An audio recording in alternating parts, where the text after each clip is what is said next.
They told her she didn't belong there. Alicia Monroe, dressed in a simple charcoal suit, stepped into the towering marble lobby of a bank she secretly owned. A manager smirked, a teller rolled her eyes, and a security guard reached for his radio. Phones came out, live streams began, comments poured in. Humiliation spreading in real time, but Alicia didn't raise her voice. She simply opened her black briefcase and sent one short message. Code Black Protocol. Minutes later, black SUVs screeched to a halt outside, and the bank that had mocked her was about to learn who really held the power. The marble lobby of Horizon First National glimmered under the late afternoon sun pouring through towering glass walls. The ceiling was a chandelier-lit dome, designed to impress clients who moved millions through its accounts. On most days, Alicia Monroe would have entered through the private executive elevator, bypassing the crowds. Today, however, she had chosen to walk through the front entrance, dressed not in her usual tailored designer suit, but in a simple charcoal jacket and low-heeled shoes. Her hair was tied back in a neat bun, and she carried a black Italian briefcase with nothing but 3 small silver initials engraved near the handle: AM. She walked quietly, surveying the place she technically owned. No one noticed her, at least not as anyone important. To the employees behind the polished counters, she was just another middle-aged black woman in modest clothes, stepping nervously across a floor reserved for high-value clients. Alicia approached the VIP services desk, where a teller named Lindsay Hart stood behind a mahogany counter. Lindsay was young, confident, and visibly irritated, as though Alicia's presence were an inconvenience. "Regular customer service is over there, ma'am," Lindsay said, gesturing toward a line on the far side of the lobby where ordinary walk-in clients waited. Her voice carried the faint, cutting sweetness of someone trained to smile while condescending. Alicia paused. "I'm here to speak with the private banking division," she said softly, her voice calm, unwavering. Lindsay frowned. "Do you have an appointment?" she asked, as though the very idea of Alicia being a VIP was absurd. Before Alicia could answer, Ethan Cole, the branch manager, approached. Ethan was a tall man in his mid-30s, sharp suit, polished shoes, and an expression permanently balanced between boredom and superiority. "What's going on here, Lindsay?" he asked, deliberately loud enough for nearby customers to hear.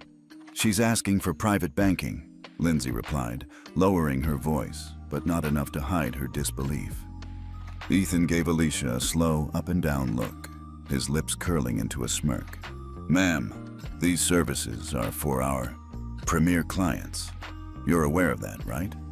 Alicia met his gaze without flinching. "Yes," she said evenly, "and I'm aware of your service standards too." The tension thickened. A few customers turned their heads, sensing a confrontation.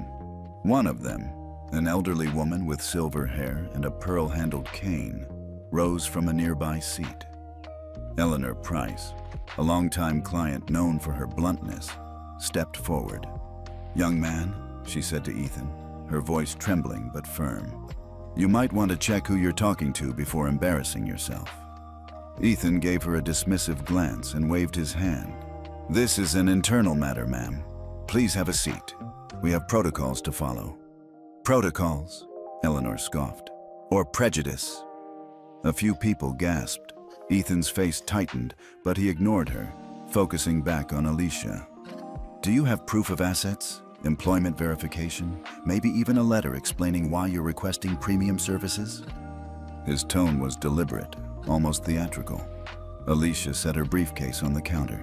The subtle click of its latch echoed louder than the murmurs building in the room.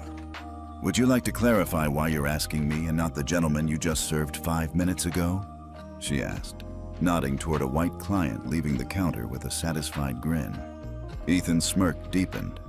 "We have to be careful with certain requests. You understand. Fraud prevention, money laundering protocols. Surely you've heard about them." At that, several onlookers exchanged uneasy glances. The implication was crystal clear. Near the far desk, a young intern named Jacob Reed, barely 20 and always glued to his phone, had been live streaming parts of his day for his modest online audience of 50. Now, seeing what was unfolding, he discreetly angled his phone toward the counter. "You guys seeing this?" he whispered to his followers. "This lady's getting grilled for no reason." The viewer count began to climb. 53, 68, 92. Ethan noticed Jacob and frowned. "Sir, no filming in the lobby," he barked. But it was too late. People were already pulling out their phones, capturing what looked like blatant discrimination. Alicia remained calm, her hand resting lightly on her briefcase handle. "Are you certain you want to do this in front of so many witnesses?" she asked quietly. Ethan laughed under his breath. "Witnesses? Lady, this is a bank. We run things by the book." "Then let's check the book together," Alicia said, pulling a small black card from her wallet. She placed it face down on the counter, sliding it toward Ethan without another word. He didn't bother flipping it over. "Ma'am, we don't accept business cards as proof of anything. You need to provide actual documentation, or security will have to—" "Excuse me," Eleanor Price interrupted, moving closer despite Ethan's earlier dismissal. "Do you even realize who you're speaking to?" "Mrs. Price," Ethan snapped. "Please sit down before this escalates." But it was too late.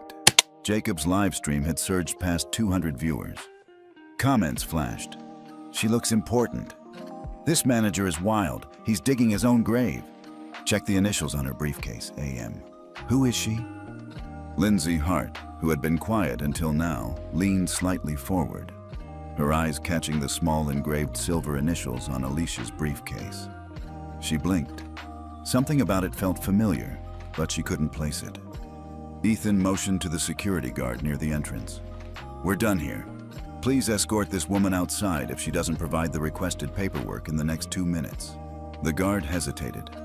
He had been at the bank long enough to know when something felt wrong, and Alicia's quiet confidence unsettled him. She wasn't flustered, wasn't defensive, just calm, like someone who didn't need to argue.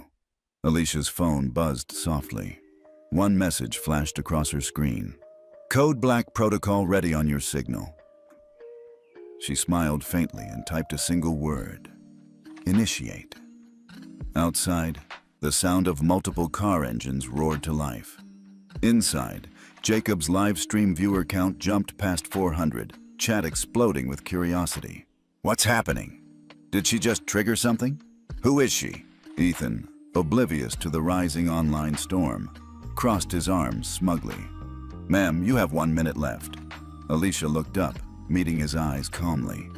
1 minute is all I need." The camera phones kept rolling, and for the first time since she had stepped into her own bank, Alicia allowed herself a faint, knowing smile. The security guard stepped closer, hand resting on his belt, not in threat, but as protocol required. "Ma'am," he said, his voice neutral yet firm, "I'm going to have to ask you to leave the VIP section. Please proceed to the regular customer service line or exit the building." Alicia Monroe didn't flinch. She simply turned her head slightly, as though evaluating whether this moment was worth a response. Her fingers traced the edge of her briefcase handle before she released it and let her hands drop loosely by her sides. The quiet authority in her stance made the guard hesitate. For Alicia, humiliation in a bank lobby was nothing new. Years ago, at 19, she had walked into a small Houston credit union, clutching her first paycheck from a part-time waitress job. She wanted to open her first account and start saving for college. The man behind the counter had looked at her worn sneakers, her hair pulled back in a simple band, and the faded uniform from a diner, then smirked. "Are you sure this is the right place for you?" he'd asked, as though banking were a privilege reserved for certain appearances. When she insisted, he demanded proof of employment, a cosigner, even a letter explaining why she wanted a checking account. Humiliation burned through her back then, but she swallowed it, completed the forms, and walked out determined never to forget that sting of judgment. That moment planted the seed that would later push her into finance. It wasn't just about earning money. It was about tearing down the invisible walls people built around access and opportunity. And now, standing in the gleaming lobby of Horizon First National, a bank she had rebuilt from the top down as its CEO, she faced a situation almost identical, except this time, She had power no one in that room recognized. The security guard shifted his stance, unsure. Alicia met his eyes, then smiled gently. "Sir," she said calmly, "do what you feel you must." Her voice carried no anger, no resistance. She reached into her jacket pocket and pulled out her phone. One short message lit up on the secure executive channel. "Code Black Protocol." She pressed send. At that exact moment, Jacob Reed's live stream jumped from 400 to 750 viewers. Comments flooded the screen. "What's Code Black Protocol?" "She's way too calm. Something's up." "Yo, those are executive security codes, aren't they?" Across town, in a high-rise apartment overlooking the skyline, a man in a gray hoodie sat in front of multiple screens. He was known online only as Cypher Watcher, a popular investigative streamer who had built a reputation for exposing corporate misconduct. He had tuned in casually when Jacob's stream appeared on his trending feed. Now, his eyes narrowed. He zoomed in on the initials engraved on Alicia's briefcase. AM Cypher Watcher leaned back. "No way," he murmured to himself. On one screen, he typed a comment into the live stream. "Hey de Koayin, kek ngui kombit mendang lamzido." The comment appeared instantly in Jacob's feed, sparking a storm of speculation. Who is this Cypher Watcher guy? Wait, he never comments on small streams. Is she famous or something? Back in the lobby, Ethan Cole was growing impatient. "This is ridiculous," he barked, his voice sharp enough to cut through the low hum of customer whispers. "Escort her out, now." The guard hesitated again, glancing at Alicia, then at Ethan. "Sir, maybe we should double-check client records first." "No," Ethan snapped. "Do you know how much fraud we deal with? Look at her, walking straight into VIP banking with no appointment. This is exactly why we have rules." Lindsay Hart shifted uncomfortably behind the counter. Something about Ethan's tone bothered her. It was too loud, too public. And there was that briefcase, black, expensive, clearly custom, engraved with AM. She had seen those initials before, but where? Alicia simply adjusted her sleeve and glanced at the growing circle of spectators. Several customers were now openly filming with their phones, some pretending to check messages while secretly recording. In Alicia's earpiece, a tiny wireless bud almost invisible, came a soft voice. "Dr. Monroe, executive response team is 4 minutes out." She touched her ear as if brushing away stray hair and whispered back, "Confirmed. Maintain low profile." Jacob Reed's live stream ticked past 100 viewers. Comments poured in, mixing outrage and confusion. "She's calm AF, like she's the boss or something." "Code Black? That's military or corporate security level." "Is she a Fed? Why is she smiling like that?" Cypher Watcher commented again. "Clip everything. This is about to go national."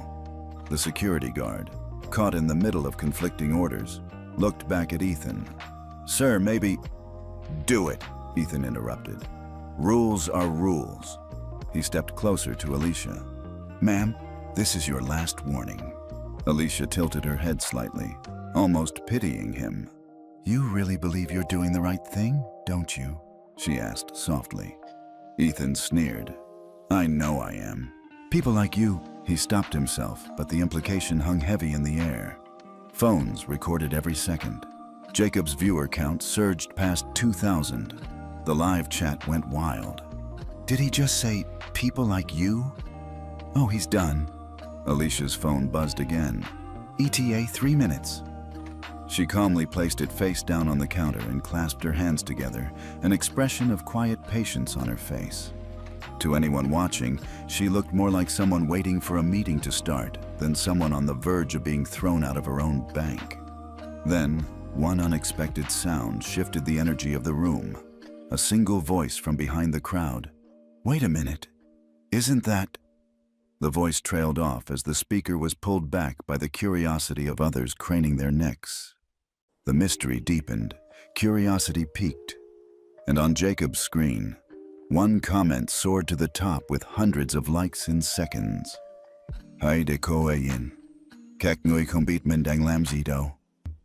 For reasons no one could explain, the entire lobby froze for half a second, as if those words carried some invisible authority. Ethan frowned, scanning the crowd. "Who said that?" he barked. Alicia didn't move.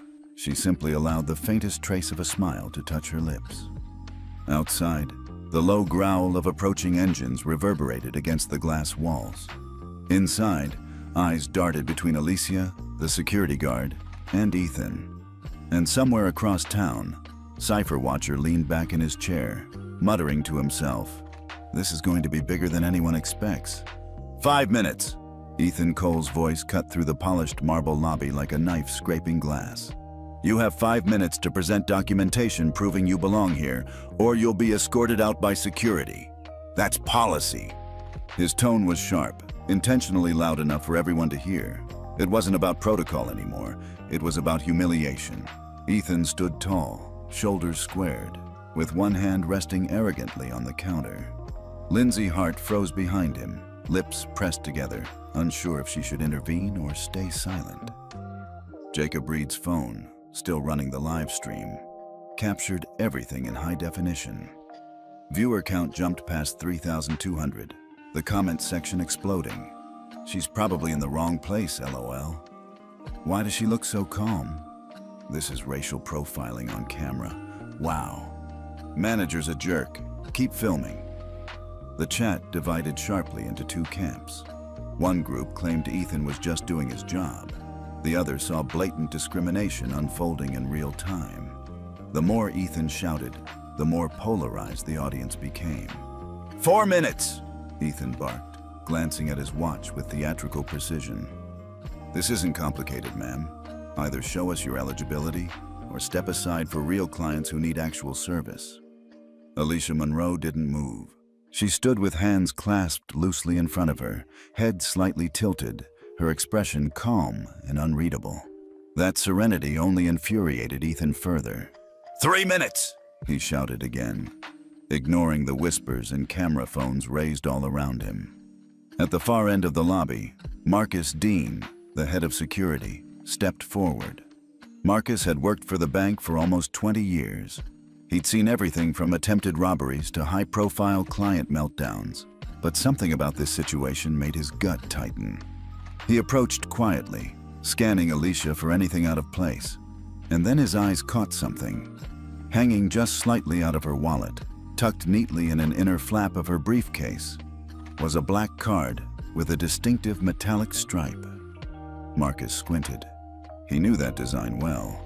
It was an executive parking level P1 access pass, reserved only for senior leadership and board members. He'd issued fewer than a dozen of them in his entire career. Marcus slowed his steps. Why would someone who had an executive P1 parking pass need to prove her eligibility to stand in the VIP section? Something wasn't adding up. 2 minutes, Ethan declared, raising his voice even louder, as though he were performing for the cameras now instead of the customers. The live stream chat surged again. "This guy's loving the power trip. Wait, is that an executive P1 pass? Zoom in. How does she have one of those?" Jacob, sensing the moment, angled his phone lower to capture Alicia's briefcase. Sure enough, the comments erupted. "Confirmed, that's an exec pass. No way she's a random client." Marcus approached Ethan cautiously. "Sir," he said quietly, "maybe we should check the employee handbook on this. She's got..." Ethan cut him off with a glare. "Dean, I'm running this branch, not you. Do your job and prepare to escort her out when I hit 0. That's an order." Marcus clenched his jaw but stepped back, though his eyes never left Alicia. 1 minute, Ethan's voice thundered, as if he were a drill sergeant, counting down a battlefield evacuation. Alicia finally moved, not toward the door, not toward Ethan, but toward her phone. Slowly, deliberately, she unlocked the screen with her fingerprint.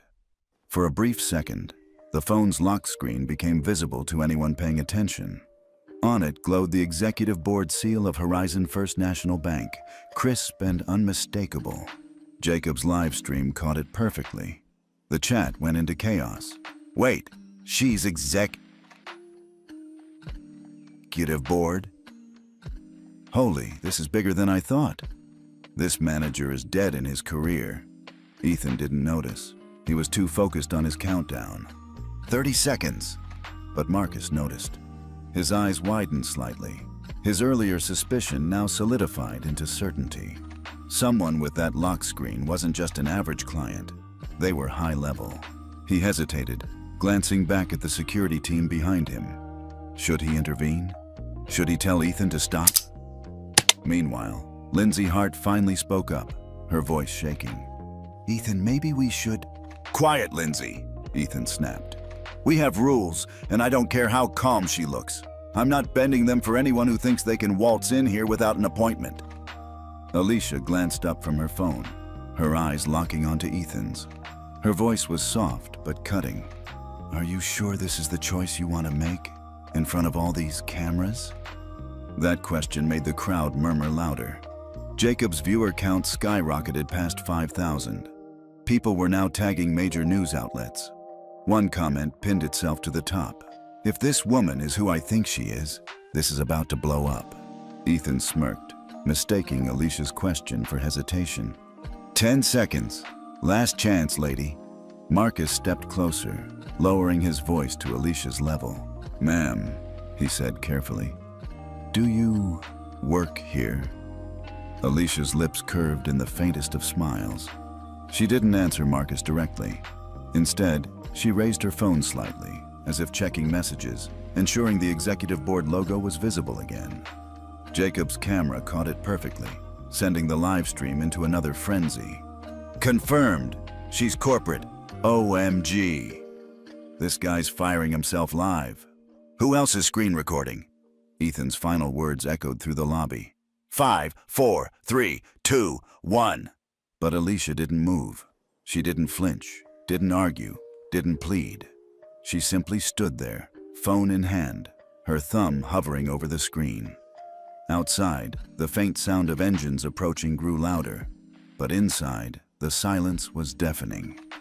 The last thing viewers saw before Jacob's phone glitched under the flood of new comments was Alicia tapping her phone screen, sending a message only she could see.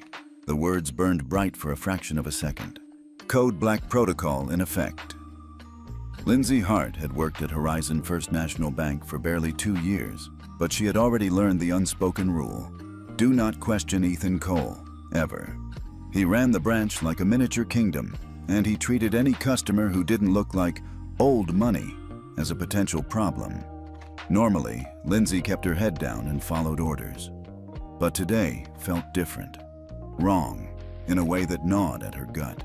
She couldn't stop looking at the woman standing so calmly in front of the counter. Alicia Monroe wasn't panicking, wasn't raising her voice, wasn't fumbling through excuses like most people confronted by Ethan's humiliation routine. She stood there as if she were the one in control, her eyes quiet but piercing, the kind of look people gave when they knew something no one else in the room understood. Lindsay's gaze drifted to the black briefcase resting on the marble counter. Earlier, she had noticed the engraved silver initials, AM. Now, with the way this mysterious woman carried herself, those initials nagged at her. Slowly, cautiously, she leaned forward, pretending to organize some papers just to steal another look. A sliver of a card peeked out from an inside pocket of the briefcase. Lindsay froze. Embossed in silver letters were the words, A. Monroe, CEO access only. Her breath caught. CEO? That couldn't be right. There was no way. Lindsay quickly glanced around to see if anyone else had noticed. Ethan hadn't. He was too busy smirking at the crowd and pretending to be the hero of fraud prevention. Marcus Dean, the head of security, looked troubled, but he hadn't seen the card. Lindsay's eyes darted back to Alicia. If this was real, if this woman was who that card said she was, then Ethan was humiliating their own CEO in front of dozens of witnesses and thousands of live stream viewers. The live stream chat reflected exactly what Lindsay was feeling. Yo, I saw that too. CEO pass? Wait, no way. That would mean... Holy! He's dead in his career. Alicia's demeanor didn't change. She placed her phone face down, folded her hands neatly on the counter, and simply waited. That calmness was no accident. It was calculated, deliberate, the way a chess master lets an opponent overextend their queen before springing the trap. Lindsay's mind spun. Should she say something? Warn Ethan? Or stay quiet and see how it played out? Her career flashed before her eyes. Keep silent and maybe avoid trouble. But if Alicia really was the CEO, staying silent might be the biggest mistake of her life. Outside the bank, faint sounds of approaching engines grew louder. At first, Lindsay assumed it was just traffic, but then she noticed something strange. The engines didn't fade. They grew sharper, synchronized, like multiple vehicles moving together. Inside, Ethan kept posturing, oblivious. "You see, folks," he announced to the growing crowd. "This is why we have strict protocols. People think they can just walk in and demand VIP treatment. Not on my watch. 30 more seconds, and security will escort this lady outside."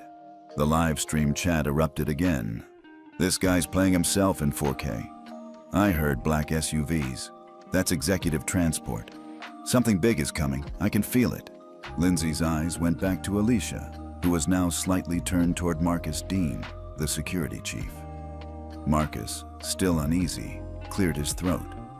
"Ma'am, if you don't mind me asking, that parking pass you have, is that what I think it is?" Alicia's eyes flicked toward him, calm but firm. "It's exactly what you think it is," she said quietly, just loud enough for Marcus to hear. Marcus stiffened. He'd been with the bank long enough to know what an executive P1 pass meant. Only board members and C-suite executives had them. That's when it hit him. He had seen Alicia before, though only in official photos circulated in internal newsletters. Dr. Alicia Monroe, CEO of Horizon First National Bank. He looked at Ethan, who was still counting down like a drill sergeant. 10 seconds, Ethan barked, still performing for the cameras. Marcus took a step toward Ethan. "Sir, maybe we should—" "Dean, stand down," Ethan snapped. "Do your job or I'll have you written up. I'm not repeating myself." The live stream chat's energy spiked. "He's about to fire himself. Someone tell him she's the CEO already. This is going to make national news." Lindsay felt her heart racing. She looked again at the CEO card. She couldn't stay silent anymore. "Ethan," she said, voice trembling slightly. "Maybe we need to double-check something. I think—" "Quiet, Lindsay!" Ethan barked without even looking at her. "Security, let's move!" But Marcus didn't move. Instead, his eyes stayed locked on Alicia, as if silently asking, "Is it true?" Alicia gave him a small nod. That was enough. Marcus subtly signaled the other guards to hold their positions. Outside, the engines were no longer faint. They were loud, powerful, and drawing closer. People in the lobby turned their heads toward the massive glass doors at the front of the building. Jacob Reed's live stream camera panned shakily to capture it. 5 sleek black SUVs barreling toward the entrance, moving with military-like precision. The chat exploded. "Who the hell arrives like that? Bro, that's government or CEO-level security. Ethan's finished. Done. Kaput." Alicia remained still, hands folded, eyes focused only on Ethan.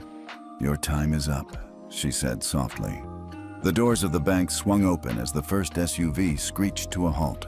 Black-clad individuals stepped out, their movements efficient, coordinated, and purposeful. Ethan finally turned, eyes widening slightly at the sight, but still clinging to bravado. "Who are they? Some customers?" he asked, trying to laugh it off. But his laugh faltered halfway.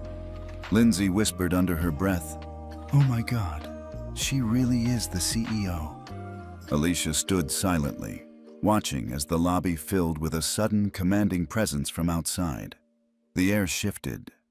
Whatever was about to happen, it was clear to everyone watching, both in the room and on thousands of screens across the internet, that this was no ordinary client, no ordinary situation.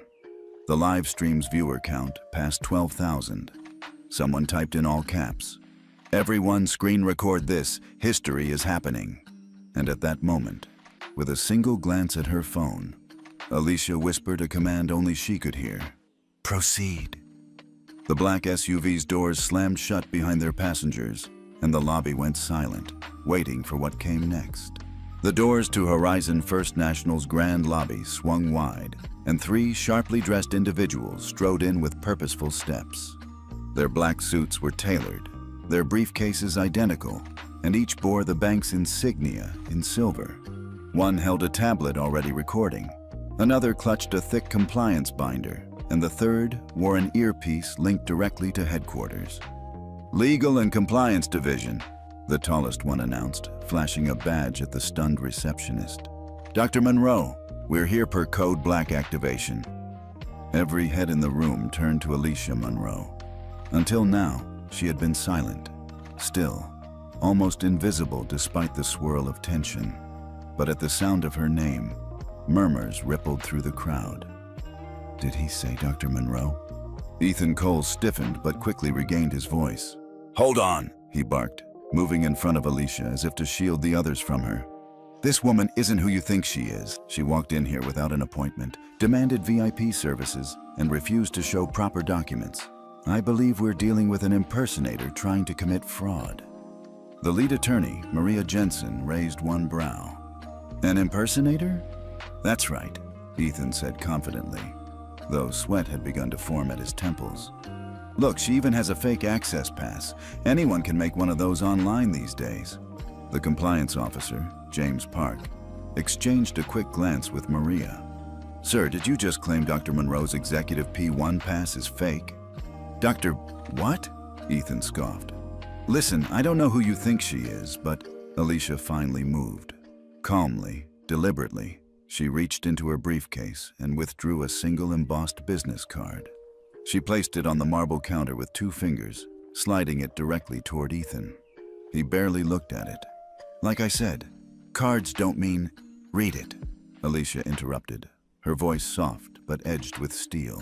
Ethan frowned, picked up the card, and read aloud. "Dr. Alicia Monroe, Chief Executive Officer, Horizon First National Bank." For a full 2 seconds, the entire lobby was silent except for the faint hum of the building's air circulation. Phones paused mid-air. Customers froze. Lindsay Hart's jaw went slack, and Marcus Dean blinked hard, finally understanding why her demeanor had seemed so unshakable. Ethan's hand trembled slightly as he set the card back on the counter. This must be some kind of mistake," he stammered, trying to laugh but failing. She can't be. She is," Maria Jensen said flatly, pulling up an internal database photo on her tablet. She angled it toward the room. There was Alicia Monroe. Same hair, same eyes, same black briefcase, under the title CEO. The live stream erupted. "Bro, she's the CEO. I told y'all, she was calm for a reason. This manager just ended his career on camera." Ethan stepped back, pale now. I didn't know," he muttered.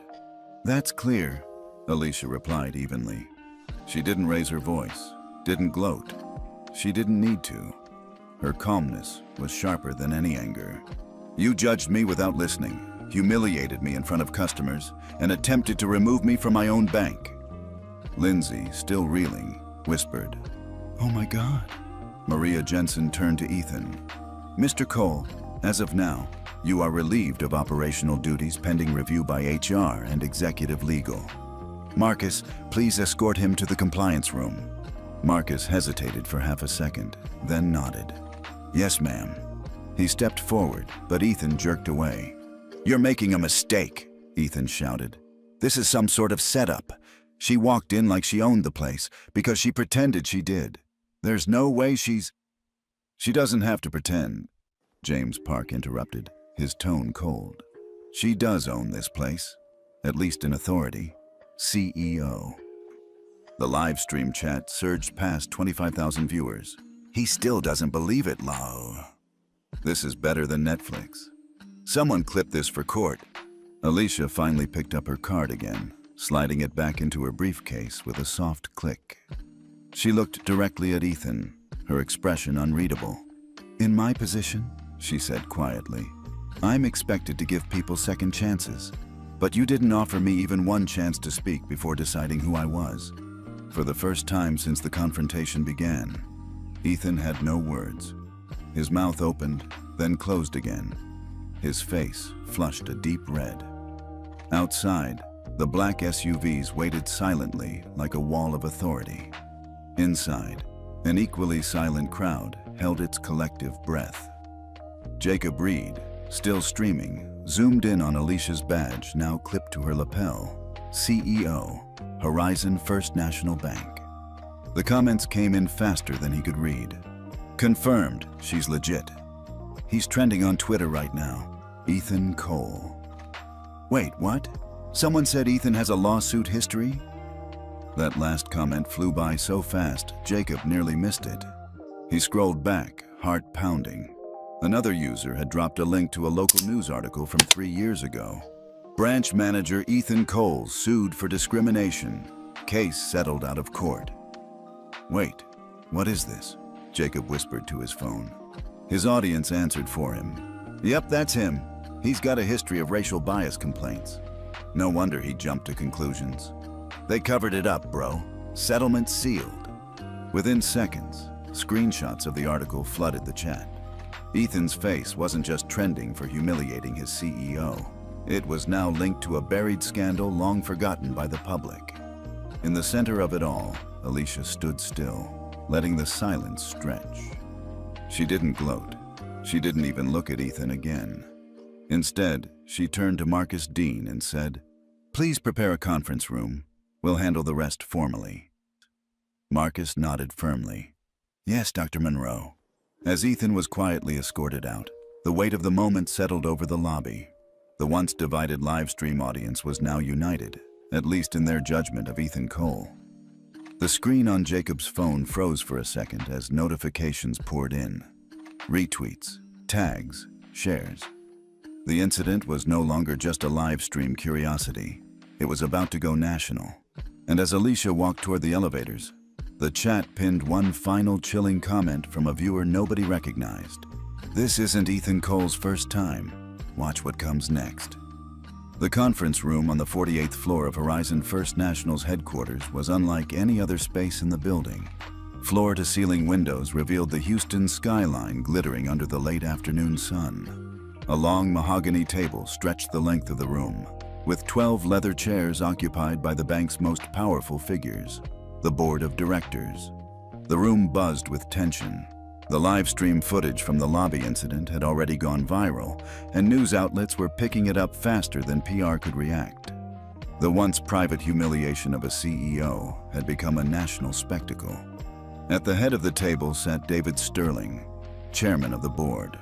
His silver hair was meticulously combed, his expression unreadable. "Dr. Monroe," he said formally as Alicia entered the room, "thank you for joining us on such short notice." Alicia took her seat at the opposite end of the table, placing her briefcase on the polished wood with deliberate care. "This was not an accident, Mr. Sterling," she said evenly. "We were always going to have this meeting. I simply didn't expect it to happen today." Murmurs rippled through the board members. Sterling cleared his throat. "Let's address the immediate crisis first. The live stream of today's incident has surpassed 1 million views, and Ethan Cole is trending on 3 platforms. We need to contain the reputational damage."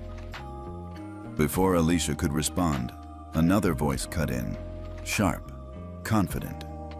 "With respect, Chairman, I propose we suspend Dr. Monroe's authority over this matter temporarily until we conduct an internal review." The voice belonged to Richard Caldwell, one of the longest-serving board members and chair of the Audit and Risk Committee. Caldwell was known for his political maneuvering inside the boardroom, always siding with the strongest power play. Today, his eyes were fixed on Alicia with something between suspicion and hostility. "You want to suspend me?" Alicia asked calmly, arching one eyebrow. "Not suspend you personally," Caldwell said, holding up his hands in a faux gesture of reassurance. "Just your decision-making power over disciplinary actions until we review the facts. After all, the live stream is one perspective." Several heads nodded nervously, including a junior board member who clearly didn't want to pick a side. Maria Jensen, the legal counsel who had accompanied Alicia earlier, bristled. "With respect, Mr. Caldwell, the facts are clear. The CEO was humiliated and forcibly threatened with removal from her own bank. That's not a perspective. It's on video. Caldwell smiled thinly. I'm aware, Ms. Jensen, but Ethan Cole has been a high performer. He brought in significant clients over the past 3 years. We can't allow one incident, however unfortunate, to destroy morale in middle management. Alicia studied Caldwell for a long moment, then leaned back slightly in her chair. It's interesting, Richard. You seem unusually concerned for one branch manager. Caldwell shrugged. Good people make mistakes. Good people? Alicia repeated softly. In that moment, Marcus Dean entered, whispering something into Maria Jensen's ear. She frowned, tapped on her tablet, and pulled up an internal file. Dr. Monroe, she said, you should see this. Alicia nodded, and Maria projected the document onto the large screen at the end of the room. It was a transaction log linking Ethan Cole's branch performance bonuses to a discretionary fund, one overseen by none other than Richard Caldwell. The room went quiet. Care to explain this, Richard? Sterling asked, his voice sharp now. Caldwell straightened his tie. That's an authorized incentive program, entirely above board. Maria zoomed in on several flagged notes. Except the incentive fund bypassed HR and compliance sign-off 3 times, and 2 of those instances directly followed discrimination complaints filed against Ethan Cole. Whispers spread around the table. Caldwell's face flushed, but he still smiled thinly. You're reading too much into this. Ethan was effective, that's all. Sometimes effectiveness gets misunderstood. Alicia closed her briefcase and stood slowly. No, Richard. Effectiveness doesn't explain why you personally intervened to have complaints sealed, or why settlement money was funneled through a discretionary fund instead of legal reserves. That explains protectionism. For the first time, Caldwell's expression faltered. You don't have proof of wrongdoing. Alicia tapped her phone. The lights dimmed slightly as the projector displayed another file. An internal email thread between Caldwell and Ethan. The subject line read, "Handle it quietly." The content was damning. Make sure this one doesn't escalate to HR. I'll take care of the board if it comes up. Focus on numbers, not noise. Gasps erupted around the table. Even Sterling looked unsettled. Richard, is this authentic? Caldwell swallowed. This is out of context. No, Alicia said softly. It's exactly in context. Ethan humiliated a client, me, because he felt untouchable. He felt untouchable because you made him untouchable. For a moment, silence hung like a thick fog. Alicia could feel the weight of the room shift. Caldwell had been exposed, but he wasn't finished. This is politics, Alicia, Caldwell said, his voice sharpening. You're new to this level of leadership. You don't understand how fragile reputation can be. Suspend Ethan and you'll have middle management panicking. Investors don't like panic. He leaned back, smirking slightly as if he still held an ace card. Be careful. One wrong step, and this becomes bigger than you can control. The boardroom fell quiet again, everyone waiting to see Alicia's reaction. And then she smiled, slow, deliberate, the kind of smile that carried more weight than shouting ever could. Richard, she said calmly, I've been preparing for this conversation for 6 months. The entire table froze. What does that mean? Sterling asked. It means, Alicia said, gathering her documents, that while Ethan was busy humiliating clients and you were busy protecting him, I was busy auditing every branch culture metric in this company. Today wasn't a surprise. It was confirmation. Her eyes met Caldwell's, sharp and unwavering. You thought you were protecting your power. What you were really doing was giving me the evidence I needed to dismantle it. Outside the windows, the sun dipped lower, casting long shadows across the table as the board members exchanged uneasy looks. For a fleeting second, Caldwell looked genuinely afraid. Alicia closed her briefcase with a soft click. This meeting isn't over, she said, stepping toward the door. But your version of this company is. Alicia Monroe stood at the head of the emergency session, looking over the board members who had been buzzing since her last words in the boardroom. Unlike the chaos in the lobby earlier, here there was an eerie silence. It was the silence that precedes storms. She placed her black briefcase on the table and opened it carefully, producing a slim tablet and a set of hard copy folders.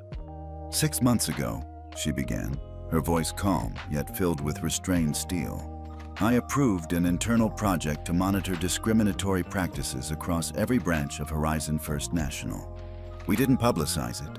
We didn't even give it a name, because I wanted real, unfiltered data. The tablet screen illuminated, casting a blue glow across the room. A dashboard appeared, covered in charts and timelines. We tracked customer complaints flagged as potential discrimination, recorded frontline response times, and logged escalation chains. That system, she said, gesturing to the data, is why I knew exactly what was happening before I even walked into that lobby today. Several board members leaned forward. These are real? One asked skeptically. They're not just real, Alicia replied. They're timestamped, verified, and cross-checked with recorded calls and branch performance reports. The screen changed, revealing a map of Texas. Red pins dotted the state, branch offices with elevated discrimination complaints. One branch, however, glowed a deep crimson, Ethan Cole's. In 6 months, Alicia continued, this branch generated 34 discrimination-related complaints, double the average of any other branch. 18 involved African-American clients, 7 involved Hispanic clients, and 9 involved women requesting business loans. Richard Caldwell shifted in his seat, but Alicia ignored him. She tapped the screen again, and a new report appeared. Performance Incentive Manipulations. You'll notice how complaints spike during quarters when discretionary bonuses are awarded, she said. And who approved these bonuses? Mr. Caldwell. The room murmured, eyes darting toward Caldwell. His jaw tightened. You're making it sound like I endorsed discrimination, Alicia. That's outrageous. You protected Ethan Cole, Alicia corrected, her tone sharp. You protected him knowing this pattern existed. At that moment, an unexpected voice broke through the tension. She's telling the truth. Everyone turned. Lindsay Hart, the teller who had first dismissed Alicia in the lobby, stood at the back of the room, clutching a small audio recorder. She looked pale, but resolute. I know I don't have the right to speak here, but I can't stay silent anymore. David Sterling frowned. Ms. Hart, you're not a board member. Why are you here? Marcus Dean stepped in. She requested access to this session. Given what happened today, I thought it might be relevant. Alicia looked at Lindsay and gave her a small nod. Go ahead, Ms. Hart. Lindsay stepped forward, placing the recorder on the table. She pressed play. Ethan Cole's voice filled the room. If someone looks like they don't belong, make them prove they do. If they don't like it, they can take their business elsewhere. We want quality clients, not charity cases. A hush fell over the room. Lindsay's voice trembled slightly, but her words were steady. That recording was from 2 months ago. I didn't say anything because I was afraid. Ethan controls schedules, promotions, everything, but after today, after what I saw, I can't be a part of it anymore. Alicia's eyes softened slightly. You made the right choice today. David Sterling turned to Maria Jensen, legal counsel. Maria, does this meet the threshold for immediate suspension? Maria nodded firmly. Absolutely. Not just suspension, termination pending investigation. Sterling's gavel came down on the table. Effective immediately. Ethan Cole is suspended from all duties. The live stream had not been invited to this private session, but news had already leaked. Jacob Reed's original footage had reached national outlets, and word of Lindsay's testimony began trending within minutes. Employee flips, exposes manager bias. Whistleblower surfaces in Horizon Bank scandal. The boardroom door opened, and 2 members of security stepped in to escort Ethan, who had been sitting in stunned silence until now. His face was pale, but his eyes burned with rage. He stood abruptly, pointing a finger at Alicia. You think this is over? You humiliated me in front of the whole world. You'll pay for this, Alicia. You'll pay. The guards flanked him, guiding him toward the door. But Ethan kept his eyes locked on her, venom dripping from every syllable. This isn't the end. You hear me? Alicia didn't flinch. She simply looked at him with that same calm, unreadable expression she had held since the very beginning. "Goodbye, Ethan," she said softly. As the doors closed behind him, the room exhaled collectively, the tension breaking like glass under pressure. Richard Caldwell cleared his throat, trying to salvage some dignity. "Perhaps we should reconsider how quickly we're moving here. There are reputational risks to these kinds of dramatic actions." Alicia turned her gaze on him. "Richard, reputational risk didn't begin today. It began the moment people like you decided protecting numbers was more important than protecting people. And I have no intention of letting that culture continue." For the first time since the start of this entire ordeal, Alicia allowed herself a genuine smile. Not triumphant, not mocking, but deeply certain. "You see," she said, packing up her tablet, "I didn't just stumble into this confrontation. I've been preparing for it for 6 months."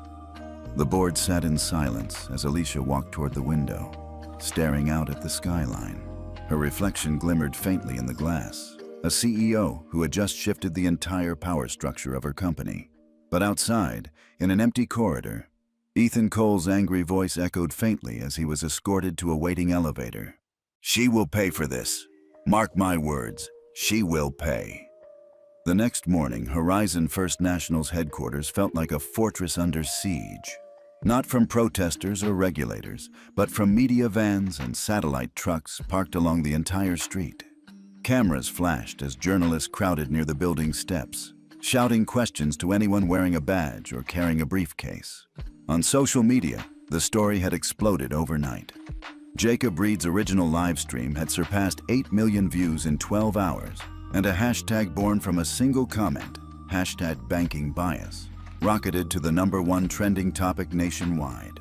Cable news segments played the moment Ethan Cole counted down 5 minutes to leave in an endless loop, paired with split screens showing Alicia's silent, unshaken demeanor.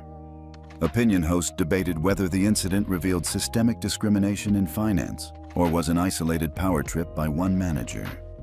Inside the executive boardroom, Alicia Monroe stood by the large windows, watching the media frenzy from above. Maria Jensen and Marcus Dean flanked her, both visibly tense. "This is bigger than we expected," Marcus said quietly. "Every outlet wants an interview. Half the questions aren't even about the incident. They're about whether Horizon discriminates as an institution." Alicia's expression didn't change. "Good," she said calmly. "It means people are paying attention. Change never starts quietly." But before she could say more, David Sterling, the board chairman, entered the room looking pale. "Alicia, we have an urgent matter," he said, sliding into a seat. "The shareholder bloc led by Crest Capital just sent a formal demand." Alicia turned slowly. "What kind of demand?" Sterling sighed. "They're requesting you be temporarily suspended as CEO while we conduct an independent review of the incident. They claim it's to protect the bank's reputation and stabilize investor confidence." Maria Jensen slammed her tablet shut. "That's absurd. She was the victim of discrimination in her own bank." Sterling held up his hands. "I agree. But Crest Capital controls 12% of our voting shares, and they've rallied 3 other blocks. In total, that's nearly 30% of shareholder power threatening to call an extraordinary session unless we comply." Marcus frowned. "So, after everything Ethan did, after exposing Caldwell, after Lindsay risked her career to speak up, they want to punish the CEO who fixed the problem?" Sterling didn't answer, which said everything. Alicia, however, showed no visible anger. She simply walked to the table, placing her hands on the smooth wood surface. "So they want to remove me temporarily for doing my job?" she asked, voice even. Sterling nodded. "They say this isn't about you personally, Alicia, but about mitigating reputational risk. Their words, not mine." The room fell silent. Even Maria looked worried now.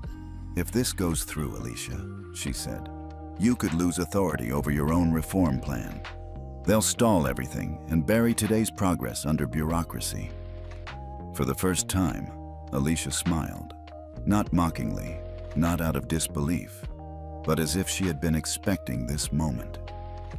She reached into her briefcase and pulled out a sealed envelope, its flap marked with the official insignia of the United States Department of the Treasury. "What's that?" Marcus asked, his eyes narrowing. Alicia placed the envelope on the table and slid it toward Sterling. 6 months ago, when I began quietly auditing our culture metrics, I anticipated pushback from people protecting the old system. I reached out to the Treasury's Office of Financial Equity. Sterling opened the envelope carefully and unfolded the document inside. As his eyes scanned the page, his mouth parted slightly in shock. "This," he stammered, "this is a special authorization under the Community Financial Accountability Act. It gives you unilateral authority to implement internal equity reforms for 12 months, without board or shareholder pre-approval." Maria blinked. "That's basically a temporary emergency power, Alicia. How did you even get this?" Alicia straightened her jacket. "By making the case that our industry doesn't just have a revenue problem, it has an equity problem, and that Horizon First National would either lead the way or become the poster child for resistance." Sterling set the letter down slowly. "So even if Crest Capital calls their extraordinary session, they can't override it," Alicia finished for him. "Not legally, not until the 12-month authorization expires." The silence that followed was thick, but this time not with dread. Rather, with a stunned sort of awe. Maria let out a short laugh, shaking her head. "You anticipated this exact move?" Alicia nodded slightly. "You don't prepare for war after the first shot, Maria. You prepare knowing someone will eventually fire it." Marcus grinned for the first time that day. "Ma'am, remind me never to play chess with you." But outside the boardroom, the narrative had already begun to shift. News tickers displayed, "Shareholders push for CEO suspension amid bias scandal." Commentators speculated that Alicia's leadership might be at risk despite being the victim. Social media reflected the anxiety. Wait, why are they punishing her? Classic move. Silence the one who exposed the problem. If she gets suspended, this whole thing was for nothing. The stock price dipped slightly, feeding the sense of unease. For every supporter praising Alicia's calm defiance, there was another user warning that banks rarely survive public battles between CEOs and shareholders. And yet, Alicia's smile didn't fade. She tapped the Treasury letter with one manicured finger. "I'm not here to play defense anymore," she said softly. "I'm here to rebuild this bank's culture from the ground up, and I'm done asking for permission." Sterling exhaled, visibly relieved. "Then what's our next move?" Alicia glanced at Marcus. "Call a press conference for 8 a.m. tomorrow. We're going public. Not just about what happened in the lobby, but about our next 12 months. Maria raised an eyebrow. "Are you sure? The shareholders will double down when they hear this." "They already fired their shot," Alicia replied. "Now it's our turn." Outside, the media lights continued to flash, capturing a narrative most people thought they understood. Inside, Alicia Monroe had just revealed a card no one knew she was holding. A card powerful enough to shift the entire game. But in a corner of the internet, one anonymous account posted a cryptic message under the #BankingBias thread. "Emergency power or not, she's painting a target on her own back." The following morning, the press conference room at Horizon First National's headquarters was at capacity. Reporters from every major network crowded around the podium, lights flashing, cameras rolling, microphones stacked in a messy bouquet. The buzz in the room was deafening as the clock ticked toward 8 o'clock a.m. But for Alicia Monroe, standing quietly in the wings, the noise faded into memory. Her eyes unfocused for a moment, drifting back 20 years to a day that looked painfully similar. She had been 19, fresh out of high school, clutching an envelope of documents for a small student loan. She had a part-time job bussing tables, a decent credit score for someone her age, and a dream of studying finance at the University of Houston. But the bank teller that day, at a different bank across town, looked her up and down with thinly veiled disdain. "Sorry," he had said dismissively, sliding her application back. "You don't meet our lending criteria. Try a credit union or something, more in your range." Humiliation had burned her cheeks, but what hurt worse was the laughter of a man waiting in line behind her. She walked out that day with tears she swore no one would ever see, promising herself she would one day learn everything about finance, not to make money, but to break down the doors that had been slammed in her face. That promise had carried her through night classes, grueling internships, and eventually her rise as one of the youngest CEOs in the banking industry. And now, decades later, she found herself back in Houston, in a bank, once again judged by appearance instead of merit. Only this time, she wasn't the one being turned away. She was the one redefining the rules. "Dr. Monroe, we're ready," Maria Jensen whispered, bringing her back to the present. Alicia nodded and stepped onto the stage to a frenzy of flashes. The crowd quieted quickly, sensing the weight of the moment. She began to speak, her voice steady, yet carrying an undertone of deeply personal emotion. What happened 2 days ago in our flagship branch was not just an isolated incident. It was the culmination of silent prejudices and unchecked behavior that I have sworn to root out of this institution. Her speech detailed the reforms already underway, the special Treasury authorization allowing unilateral changes, and the launch of a community oversight council. But halfway through, she paused, scanning the audience. "Before I continue," she said softly, "there's someone here I need to acknowledge." From the front row, an elderly woman stood slowly, her cane tapping softly against the polished floor. Eleanor Price, the same woman who had defended Alicia in the bank lobby during Ethan's countdown, smiled warmly. "Mrs. Price," Alicia said, her voice thickening slightly, "you probably don't remember me, but I remember you. 19 years ago at a small bank in Houston, I was denied a small student loan. I walked out embarrassed, believing I had no one to turn to, until you, a stranger then, stopped me on the sidewalk. You gave me $20 and told me, 'Don't let this be the day you quit.' That day changed everything for me." The crowd erupted in a wave of murmurs, camera shutters clicking faster. Eleanor's eyes welled up as she steadied herself on the cane. "I remember, child," she said, her voice trembling but strong. "And seeing what you've done now, I'd give you those $20 all over again." The room fell silent, and then applause broke out. Not polite, not staged, but human and raw.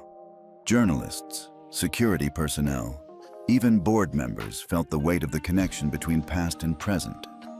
Social media exploded as clips of the moment hit live feeds. "The woman who inspired the CEO returns 20 years later. I'm crying. This is the redemption arc of a lifetime. Hashtag full circle trending now." Alicia placed a hand over her heart and smiled at Eleanor. "You were my first investor," she said softly, drawing warm laughter and even more applause. But as the emotional high peaked, reality reminded everyone that this was still a battlefield. Marcus Dean stepped onto the stage, whispering urgently in Alicia's ear. She stiffened slightly, then faced the cameras once more. "Before we close," she said, "I need to inform the public of something critical." Marcus took over, his voice firm. "Yesterday evening, additional evidence surfaced linking Ethan Cole, the former branch manager involved in the initial incident, to internal financial misconduct. As of this morning, Houston Police Department's Financial Crimes Unit has issued a summons for Mr. Cole to appear for questioning regarding potential bonus manipulation and fraudulent loan approvals." The room gasped, journalists nearly tripping over themselves to shout questions. Alicia raised a hand, silencing the chaos. "Justice," she said, "is not about punishment. It's about accountability. We will fully cooperate with authorities to ensure transparency and integrity." In the back of the room, a reporter whispered to another, "She's burying him with receipts." The live stream comments reflected a surge of mixed shock and satisfaction. This keeps getting wilder. First bias, now fraud. Ethan's cooked. That CEO is untouchable. Respect. But amid the whirlwind of applause and flashbulbs, one thought lingered in Alicia's mind. Ethan's final words before being escorted out. "You'll pay for this." Somewhere in Houston, Ethan Cole was already on the phone, his voice low and venomous. "You think you've won, Alicia? This isn't over, not even close. The boardroom was packed again, but this time there was no tension, only anticipation. Reporters, community leaders, and key bank employees waited as Alicia Monroe stepped to the podium. The weight of the past 48 hours had transformed from chaos to opportunity, and now everyone wanted to see how Horizon First National would move forward. Alicia paused for a moment, looking at the diverse audience in front of her. 2 days ago, she began, we faced a moment that revealed the cracks not only in one branch, but in the culture of banking itself. Those cracks, she continued, her voice firm, will now become the foundation for change. The large screen behind her lit up with a logo, Equity Banking Initiative. This initiative, Alicia explained, will do 3 things. First, we are launching an application called Equity Line, allowing any customer or employee to report discriminatory behavior directly to my office, bypassing local management entirely. Reports will be anonymized to protect users from retaliation. Second, we are allocating $50 million to a community support fund that will provide mentorship and financial assistance to underbanked communities, women-owned businesses, and minority entrepreneurs. And third, we are embedding an equity compliance division within every branch, whose job is to ensure that every client, regardless of race, gender, or financial status, is treated with dignity. The crowd murmured in excitement. Social media lit up almost instantly with hashtags. Equity Banking, #New Era Finance, #Alicia Monroe. But Alicia wasn't finished. Some of you might wonder what happens to those who failed to meet this standard in the past. Accountability must always walk hand in hand with reform. That is why, effective today, she paused for dramatic emphasis. Ethan Cole is permanently barred from holding any financial services position for the next 5 years by order of the state's Financial Conduct Oversight Commission. Reporters erupted in questions, but Alicia held up her hand, silencing them. Additionally, the shareholder bloc that pressured for my removal has lost their own representation on this board. Their lead representative has tendered his resignation effective immediately. Let this serve as a clear statement. Horizon First National will not protect power at the expense of justice. The audience broke into spontaneous applause, but Alicia raised one finger, motioning for silence. There is one more decision I must announce. Many of you witnessed how a young teller, Lindsay Hart, treated me with bias in the lobby. She has publicly admitted her fault, risked her career to testify against Ethan Cole, and provided key evidence that confirmed a systemic issue. Traditionally, such an employee might face termination. Instead, Alicia gestured toward the side entrance. Lindsay Hart will now serve as Horizon's first Equity Service Coordinator. Gasps filled the room, followed by another wave of applause. Lindsay, visibly emotional, stepped forward, eyes brimming with tears. Dr. Monroe, she began, her voice breaking. I don't deserve this chance. Alicia smiled gently. None of us are perfect, Lindsay. What matters is the courage to change. You chose truth over silence, and that's the culture we are building here. The cameras captured every moment, live stream chat exploding. This is leadership. She just turned a mistake into a second chance. Respect. That teller's life just changed forever. Reporters immediately turned to Lindsay for comments, but she simply shook her head, whispering, "Thank you, Dr. Monroe," before stepping aside, overwhelmed. Alicia continued, her voice ringing with conviction. The Equity Banking Initiative is not just about Horizon. We are sharing this framework freely with any financial institution willing to adopt it. Change doesn't belong to one bank. It belongs to everyone who believes in fairness. Her words struck deep, and for the first time in decades, banking, often seen as cold and impersonal, suddenly felt human, relatable, and capable of redemption. In a corner of the room, Eleanor Price dabbed her eyes with a handkerchief, whispering to a nearby reporter, "That's the girl I gave $20 to. I told her not to quit, and look at her now." Social media surged again, this time with side-by-side photos. One of young Alicia standing outside a bank with rejection papers in hand, and one of her now standing as CEO announcing sweeping reforms. The caption read, "From denied to defining the future." But amid the celebrations, a new development flashed across phone screens. Ethan Cole leaves police station after 8 hours of questioning. Financial misconduct probe expands to multiple branches. Reporters shouted questions. "Dr. Monroe, do you have a statement on Ethan Cole's legal troubles?" Alicia's expression didn't change. "I'll say only this. We are fully cooperating with law enforcement. No one is above accountability, not even those who once thought they were untouchable." The room erupted again in applause. As the press conference ended, Alicia stepped away from the podium, Lindsay following her closely, still visibly stunned by her new role. "You really mean it?" Lindsay whispered. "You trust me to do this?" Alicia looked at her directly. "I don't just trust you. I'm betting on you. If you can change, others can too. And that's exactly the kind of story this industry needs right now." Lindsay nodded, wiping her tears. "I won't let you down." Outside, the crowd cheered as Alicia exited the building. But in the back of her mind, one thought remained. Reform was just beginning, and enemies often fought hardest when cornered. On a television screen across town, Ethan Cole watched the press conference replay, jaw clenched, eyes cold. 5 years? He muttered bitterly. She thinks this ends me? She has no idea what's coming. 2 weeks after the Equity Banking Initiative launch, the headquarters of Horizon First National was quieter but carried a new kind of energy. Employees walked with purpose. Customers entered with confidence.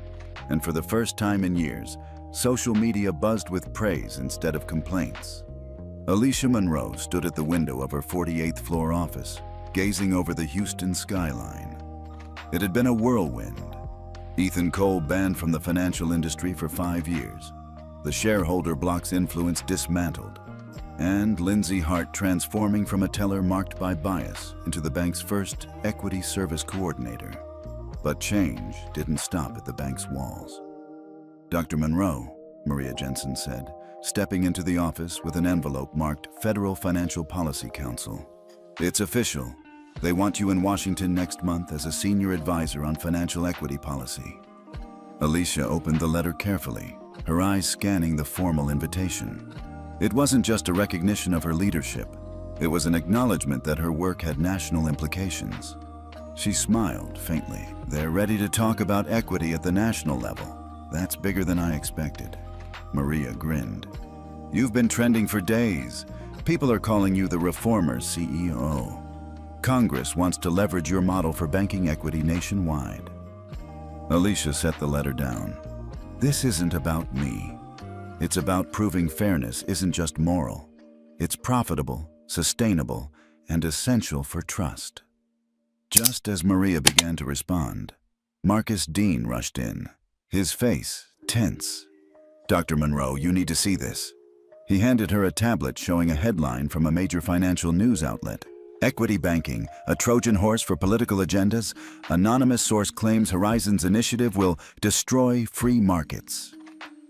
Alicia's brow furrowed. "Where's this coming from?" Marcus tapped the screen. "A competitor, Apex Union Bank. Their media contacts are planting doubt, suggesting your initiative is a covert lobbying effort to overregulate banks." Maria frowned. "That's absurd. Your program is voluntary and internal. But the public doesn't always care about details. They care about headlines." The story had already gained traction, with hashtags like "Stop Equity Banking" appearing alongside trolls accusing Alicia of weaponizing social justice. Lindsay Hart entered just as the conversation grew heavier. "It's spreading fast," she said, holding her phone. "Some clients are worried we'll start rejecting accounts for political reasons. It's completely backwards, but they're scared." Alicia sat down, folding her hands calmly. "We knew something like this might happen. The bigger the change, the stronger the resistance." Maria slammed the table lightly. We can crush this with a counter-campaign, release our full financials, prove no regulatory ties. No, Alicia interrupted softly. Everyone turned to look at her. We're not going to react like they expect us to, she said. If we fight their narrative directly, we give it oxygen. Instead, we lead. We keep doing what we promised, treating every customer with dignity, funding communities and building trust brick by brick. That's how you win, not by reacting, but by setting the agenda. Marcus hesitated. But public perception will follow results, Alicia said firmly. If we keep delivering transparency and fairness, noise will fade. People eventually see through fear tactics when reality doesn't match. Lindsay stepped closer, a newfound confidence in her tone. You're saying, don't defend, demonstrate? Alicia smiled. Exactly. The team exchanged looks. The old way of doing business would have been immediate damage control, flooding media channels with rebuttals, spinning narratives. But Alicia's way was different. Change behavior and let results silence critics. Still, the tension in the room remained. The media war had just begun, and it wasn't only about Horizon. It was about the entire industry's resistance to reform. Later that evening, Alicia walked alone through the nearly empty lobby. The marble floors reflected the soft glow of the equity banking banners now hanging proudly. She paused near the customer service desk where Lindsay was training a new hire on empathy-driven service protocols. The sight reminded her why she had started all this. Not for politics, not for headlines, but for people who had once felt invisible. Her phone buzzed. It was a message from an unknown number. You've made powerful enemies. Be careful who you trust. She stared at it for a moment, then typed a single reply. I know, and I'm ready. The next morning, she convened her leadership team. We're not counterattacking Apex, she said, projecting confidence even as others looked nervous. Instead, we'll accelerate community impact, launch 3 pilot programs early, bring in third-party auditors to publish quarterly fairness metrics, and invite consumer rights groups to observe. If they want to claim we're hiding something, let's make everything visible. Marcus nodded slowly, the corners of his mouth twitching upward. That's bold. It's necessary, Alicia replied. Maria leaned back, smiling for the first time since the fake news broke. You're changing the playbook, Alicia. Alicia looked out the window at the city, then back at her team. Her voice was quiet but unwavering. We're not here to win arguments. We're here to win trust. Later that day, she stood before a group of reporters asking about Apex Union's claims. She didn't flinch, didn't rant. Instead, she said simply, we will not respond to baseless speculation. Horizon First National will continue doing what we said we'd do. Deliver fair banking for everyone. That's our answer. And with that, she walked away from the microphones, leaving the room stunned by her refusal to play the old game. That night, as she reviewed the day's reports, Maria looked over and asked, Aren't you worried they'll double down?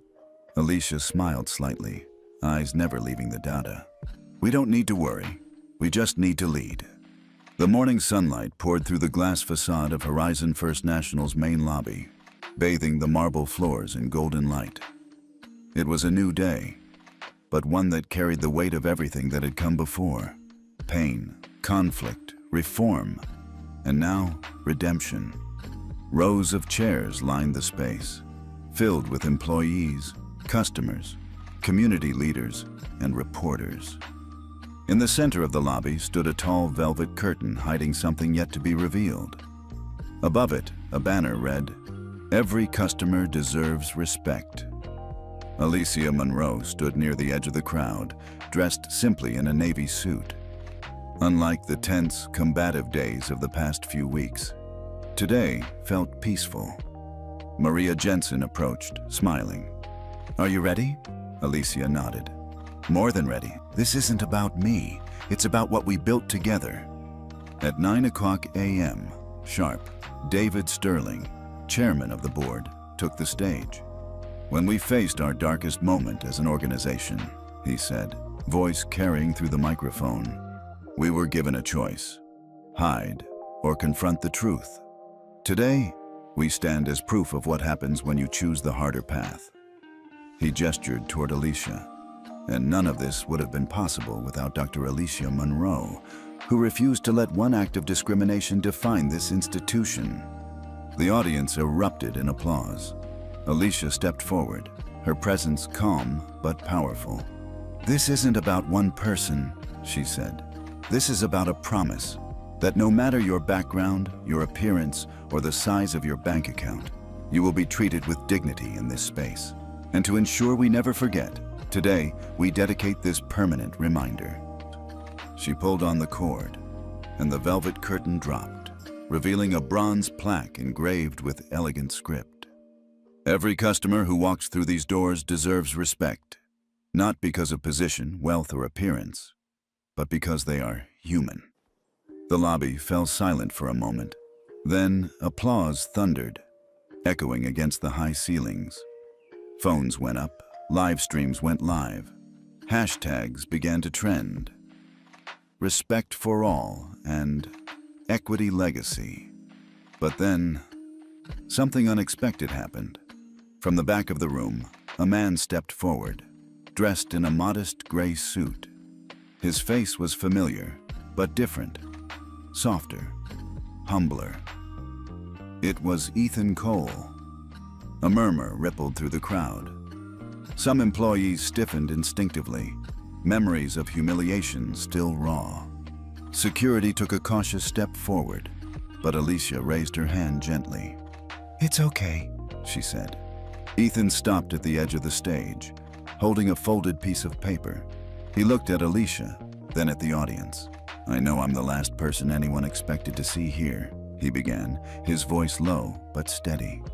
"For months, I've been in a workforce re-education program, one I agreed to because I needed to confront who I had become. And the truth is, I was wrong. I disrespected customers. I disrespected colleagues. I disrespected the values that banking should stand for." The audience was utterly silent, hanging on his every word. He unfolded the paper with slightly trembling hands. "Today, I want to say this in front of every customer and employee. I'm sorry. Not because I got caught, but because I finally understand the damage I caused. I can't erase what I did, but I can spend the rest of my career rebuilding trust and treating every person with dignity." Alicia stepped closer, her expression unreadable at first, then softening. "Thank you, Ethan," she said quietly. "It takes courage to stand here and say that." Ethan nodded. "I also want to thank you, Dr. Monroe. If you hadn't confronted me, I would still be that same person. You didn't just change the bank, you changed me." In the crowd, Lindsay Hart wiped her eyes. Eleanor Price, standing with her cane near the front, whispered to a reporter, "That's the power of giving people a second chance." The room erupted into applause, not for the fall of a villain, but for the transformation of a person. Social media feeds lit up again. Ethan Cole apologizes in public. Redemption arc complete. This is what leadership looks like. Accountability and forgiveness. Alicia looked out over the crowd, taking in the sight of people from all walks of life standing together in a space that had once symbolized exclusion. She took a deep breath, her voice resonating through the microphone. "This plaque is not just metal and words. It is a promise to every person who walks through these doors that you will be seen, respected, and valued. And I promise that as long as I'm here, we will never forget why we started this journey." The sunlight shifted, streaming directly through the glass panels behind her, casting Alicia in a warm golden glow. Cameras captured the image, a powerful silhouette of a leader who had faced injustice and turned it into legacy. As the event concluded, people lined up to take photos with the plaque. Children pressed their hands against the bronze surface, and reporters filed stories about a bank once humbled now leading a national conversation. Outside, Alicia walked toward the entrance where the morning sun was rising higher, painting the city in hues of gold and pink. She paused for a moment, taking it all in. The sounds of chatter and laughter behind her, the feeling of something profoundly complete. Maria Jensen joined her, smiling. "So, what now?" Alicia looked ahead at the horizon, her eyes calm but determined. "Now we lead," she said simply. "No reactions, no fear, just leading by example." And with that, she stepped out into the sunlight, a figure not just of victory, but of hope. Behind her, the plaque glimmered under the morning light, and for those who had witnessed it, one truth became clear. The journey had ended, but the legacy had just begun.